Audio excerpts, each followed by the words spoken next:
हेल' guys नायलांदो लोगोफोर दायो जों नै दिनैहाय सेमि फाइनाल गेलेनो थांबाय फाग्लिजरा पार्ट 1 निफ्राय यांस्टार क्लाबनिफ्राय जोङो नै थांगासिनो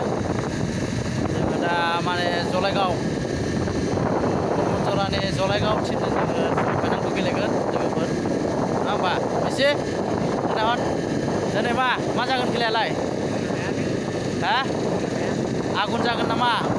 अर जोंगोन ना फुरा जोंसिगोन नामा मथा मथि मा टारगेट लादों नोङो दिनैहाय दिनैनि बे खेलायाव सेमि फाइनाल खेलायाव देरहानाय चेम्पियननि सोरजों गोलैखो जलाइगाव बा फुरा होसिनाय जासिगोन जोङो लोगोफोर पार्टनार देखी যাস আজি আমরা হচ্ছে মানে সেমিফাইনাল খেলখন খেলবে আমরা এই যে বাসবাড়ি ফিল্ডত সেমিফাইনাল খেলখন খেলবে দেখি যাস आज জলাইগাঁওর সাথে আমরা সেমিফাইনাল খেলবো একটু করে আমি খেলাটা দেখাই আসো তোমার জন্যে দেখাই মেলা পুরা ভালো করে দেখি যাস আর ভিডিওটা ভাল পেলে লাইক শেয়ার কমেন্ট ভুলি না যাস পুরা মারি দিস বন্ধ না করিস কিন্তু